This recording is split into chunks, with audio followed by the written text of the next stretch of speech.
Hello everyone, and welcome to the Christmas video for 2021.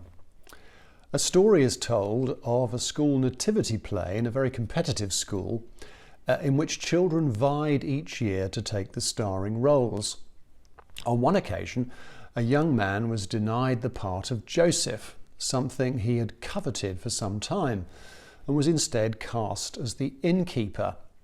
Furious at this, he plotted his revenge. When, in the first performance, Joseph and Mary knocked on his door asking for accommodation, rather than saying, "Sorry, there's no room," with a dramatic gesture he threw the door open and shouted, "Come on in, you can have the best room in the house." Quick as a flash, the young man actually cast as Joseph replied, "Well, we're not staying in this old dump, we'll go down the road to the stable." Now, we may find such a story amusing because it's so familiar to us. But there are many parts of the Christmas story that don't quite add up. By that, I don't mean that we must cast huge doubts on their historicity, but that the story as we've often received it, and certainly as we tell it in Christmas nativities, doesn't properly translate the biblical narrative itself. In Luke chapter 2 verse 7, the King James translation says, "And she brought her firstborn son and wrapped him in swaddling clothes and laid him in a manger, because there was no room for them at the inn." Now note first of all, there is no innkeeper mentioned at all, rather like it's never mentioned that there are three wise men. Inevitably, we read this text through modern Western eyes. We read the word translated inn and immediately think travel lodge or local pub with accommodation over and genial landlord. We read the word manger and immediately associate it with a stable and think rundown shed some way from where everyone lives. The more accurate NIV translation says, "And she gave birth to their firstborn, a son. She wrapped him in cloths and placed him in a manger, because there was no guest room available for them." From what we know of ancient Near Eastern houses, the people and the animals shared the house. The animals took the lower part, and the family lived and slept on a sort of mezzanine at one end with a guest room attached. The Greek word katalumati, translated as inn by the King James Version, probably refers to such a guest room in an ordinary house.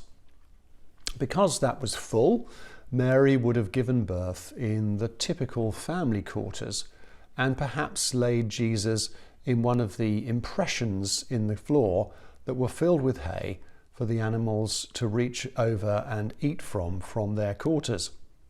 The most likely modern equivalent is not of Mary giving birth in some remote animal shed, but in the living room. More like guests turning up for Christmas when you have a full house, having to put up a bed for them in the living room, and one of them giving birth before the ambulance can arrive. Given Joseph's ancestry, it would have been a great social shame to put them in outside animal quarters. Ken Bailey, the Middle Eastern cultural scholar, says, even if Joseph has never been there before, he can appear suddenly at the home of a distant cousin, recite his genealogy, and he is among friends. Joseph had only to say, "I am Joseph, son of Jacob, son of Mathan, son of Eleazar, the son of Eliud," and the immediate response must have been, "You're welcome. What can we do for you?"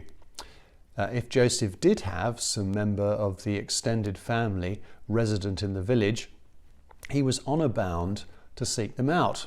Furthermore, if he did not have family or friends in the village, as a member of the famous house of David, for the sake of David, he would still be welcomed into almost any village home.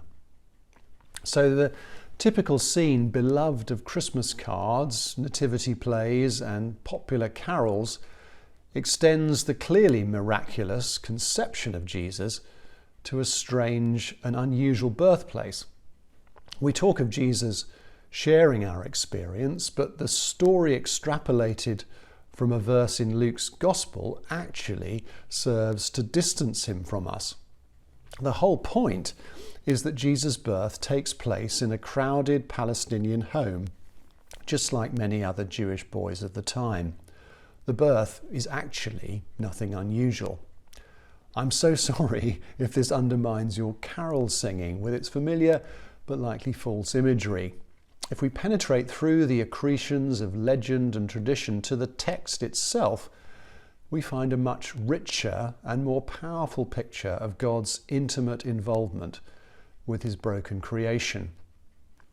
Now, I hope your Christmas this year is joyous, that you're able to be with all the family and friends you missed last year, and that the wonderful message that God is with us finds a deep place in all our hearts. He has been with us through COVID. He's shared in our pain and confusion, and he will be with us as we look forward to an emergence from this pandemic and a different world beyond it. He walks alongside us in our confusion and uncertainty. This story reassures us that he truly entered into the human story, warts and all. God is indeed Emmanuel, God with us. Have a very happy Christmas.